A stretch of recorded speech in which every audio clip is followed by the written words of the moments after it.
Welcome back to Engrain Woodworks.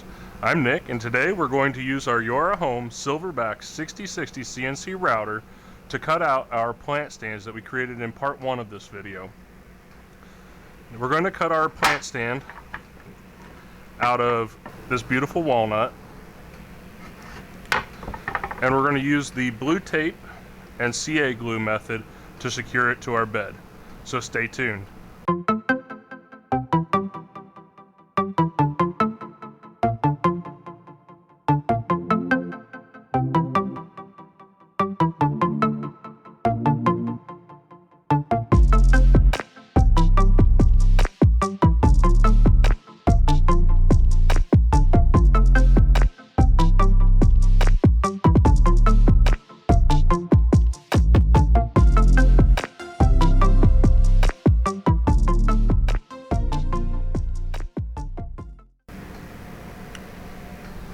Alright, so I brought my project down to the workshop in easel, and I had to do a couple of modifications just because the boards that I'm using aren't necessarily the same size as what I thought they were going to be when I was just thinking about what I had in stock. So I went ahead and I milled up my boards. They're 3/4 of an inch thick, or 0.75 inches thick. They are roughly 6.5 inches wide for one of them and about 6 inches wide for the other. So I'm going to cut out from one both sets of legs, so they'll get the embellishment on them, and then they'll get through cut with a 1/4 inch bit, and then the second board, the more narrow one, will be taped just above it, and it'll get the two cross pieces that hold the two legs together. Now there's a lot of methods that you can use to secure your workpiece down. In this case, I'm choosing to use the blue tape and CA glue method. Now this consists of using blue tape on both the bed of your machine and your material, and then using a thin layer of CA glue in between the two, and I'll use activator on the material so when I place it down it sets up really quickly and it gives a really nice hold for the material. Other options, you could screw it down, and you could also use clamps. If you're using the original spoil board that came with the Silverback 6060, you could definitely use the clamps that screw down into the spoil board. In my case, I added an additional spoil board because I didn't want to mess up that beautiful piece of MDF, so I added a piece of 1/2 inch MDF over top of it. And so I'm going to use the blue tape method. Another method I like to use often is screwing down the workpiece. They both work well. You choose which one works best for you. In this case, because I'm using the blue tape method, I don't have to use any tabs in the design. So I went ahead and took the tabs that we adjusted in part 1 out of the plan. If I was screwing this down or using clamps, then I would continue to use the tabs so that the pieces that were getting cut out are held in place. So what I'm going to do, because there are some weird shapes here, I don't want to have any part of this not make contact with the blue tape and glue. So I'm going to determine which side is going to be the back face here, so which side's going to get left plain and which side's going to get the details. So in this case, I want this face to be plain, so it's going to go down towards the bed. So I'm going to tape the back side of it.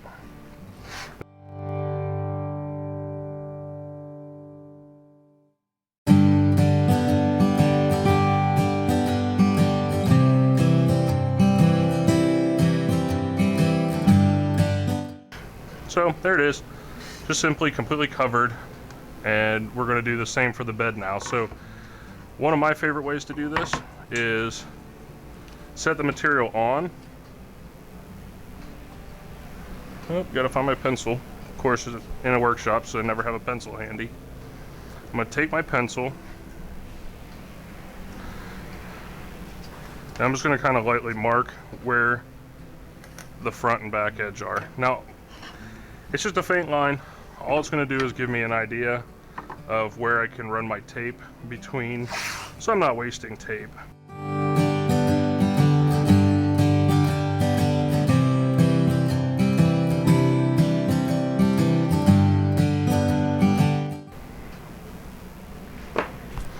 Alright, now we've got our tape down here. We're just going to apply some CA glue. I'm using Star Bond. The viscosity really doesn't matter, but basically we're just going to put a thin bead on each of these strips, and then we'll place the boards over top of them tape side down. So I'm going to move you in so you can see what we're looking at here.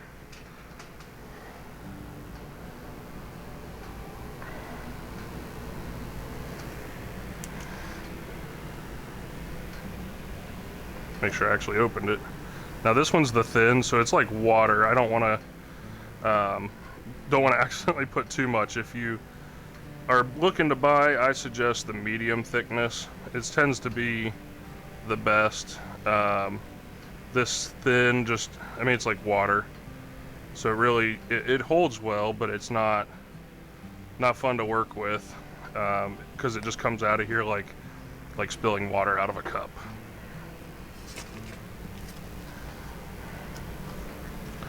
All right. We're gonna put our piece on here, and we're gonna try to roughly get it squared up with the front. It doesn't matter if it's perfectly square or not. And we'll just hold that in place for a moment, and it'll stick. Now with the second one, I want to show you the activator. So the benefit of activator is it's just a spray that helps to make this glue set off quicker. Very light coat, don't need a whole lot. And then when you drop it down, you literally have a couple of seconds before it's set up. So while this first one here might possibly be able to move still, this back one is definitely going to be set in place already. So we'll give this front one just a moment to set up the remainder of the way, and then we'll get to carving.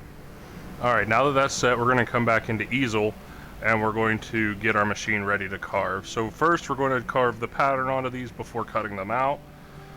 So we can click our carve button. Actually, I want to check and verify our settings here. So actually for feed rate, I'm going to bump the feed rate up on this. I really like to carve pretty quickly, especially when I'm only doing 0.025 inches of depth on a carve. That V-bit can go much faster than 80 inches per minute. So I'm going to set mine at 240 inches per minute, 40-inch plunge, vertical plunge. That's safe with my machine. The spindle that I have and the current settings that I have in my GRBL settings, the stepper motors can handle that kind of speed. So I'm going to fly with that. For your particular machine, start out as slow as you need to. There's no sense in hurrying the project if you're not confident in the settings that you're going to be applying to the machine. All right, so now I have this set where I want it for the feeds and speeds. I'm going to go to carve up in the top right-hand corner of the screen. All right, it's asked me to confirm my material thickness. So I'm going to go ahead and just double check and see where we're at. So I got my calipers, they're zeroed. I'm going to drop them down. Now I'm at 0.756. I'm going to set this, I'm going to leave this set at the 0.77 inches. That way that I'm sure that I'm going to cut all the way through. If I set it shallower and leave some there, it's just a lot of extra sanding. I'd rather cut all the way through the piece. That's why I took the extra time to add all that glue and tape. Our material secured. We are using the 60-degree V-bit. Now I'm going to do this manually for setting the zero. So I'm going to use 20 inches to come from the home position. So I'm going to come forward 20 inches. And then I'm going to change out my bit real quick so that I have the proper bit in there. If not, it'll get stuck over top of that corner, and then I'll have to mess up my zero to change out the bit.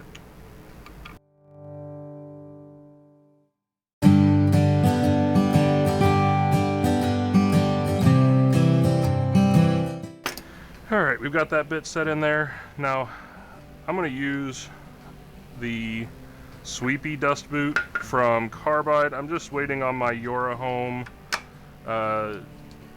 dust shoe to get here.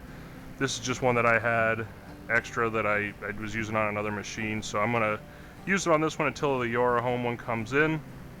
But it is a great dust shoe if you're looking to get something right away. I suggest though waiting for the Home one. I've seen the files and seen the pictures of the product that's going to come out, and it looks great. I definitely think it'll have a very similar feel to it, and it'll be very functional. So it's up to you what you want to do, but for right now I'd like to avoid getting my new bench all messy. Alright, now I ran 20 inches forward. I want to run 20 inches to the left on the x-axis, and then I'm going to set my machine to move only 1 inch at a time. while I jog in a little closer, and then again just stepping down the increments until we get close. I'm going to jog the Z down until I'm right above the material.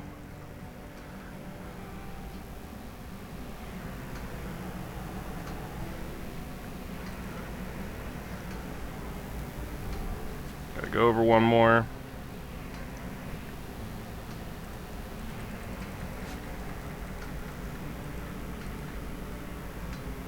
Perfect. All right. So I like where that's set. I'm going to say use this as my new position. And when I click raise bit, since we're not using the Z probe, it offers to raise the bit for you so that it is clear of your material when the router starts. So I suggest highly doing that. And then from here, we'll turn on the spindle and the vacuum and let her eat. So I'm going to move you guys into position so that you can see everything carved. Now, the cool part about the Sweepy Dust Boot is it's got a clear lens on it, so you'll be able to see everything that's happening. Back on, vacuum on, router on.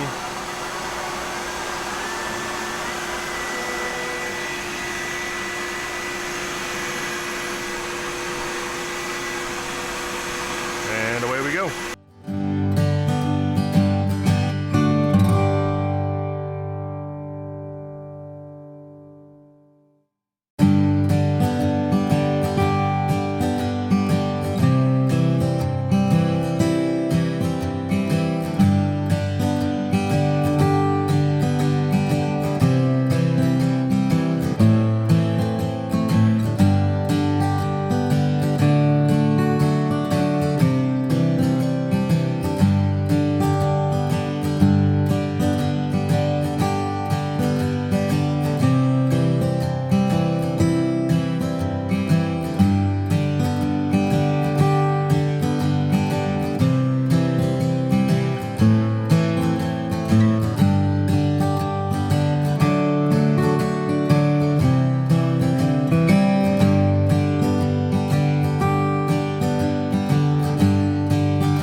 So as you can see, that carve came out perfect. We have just enough depth in all of these details to give it some nice detail but not be too much. So I think we're ready to cut it out. So we're going to throw in our 1/4 inch straight bit, or our 1/4 inch spiral down cut, and go ahead and make this final cut.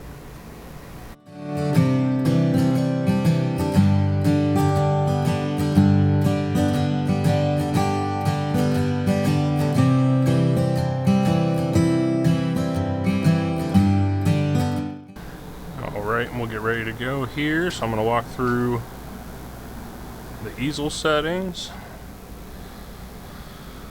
on this tab that has the through cuts. So we're going to confirm our material thickness, secure, we got our 1/4 inch bit in. We're going to do manual for the work zeroing, and we're going to use the new position because I want it to use the position my bit is in right now.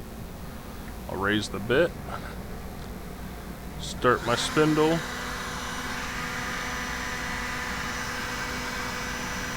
and carve away.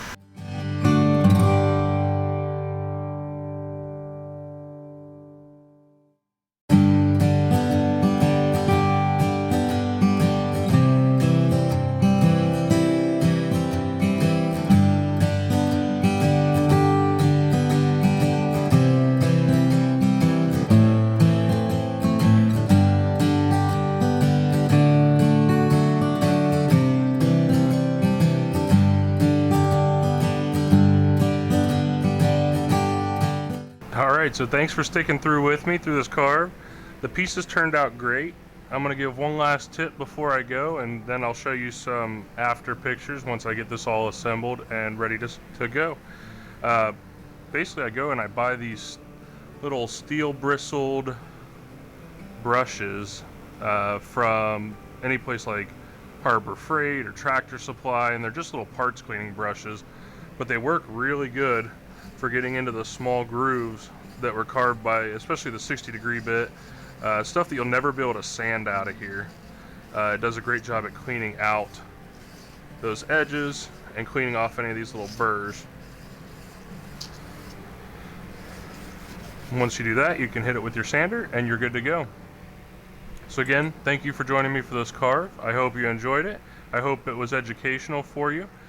Please feel free to like and subscribe to the channel if you'd like. I have a lot more projects in store, as well as a lot of upgrades coming for the Silverback 6060 in the future.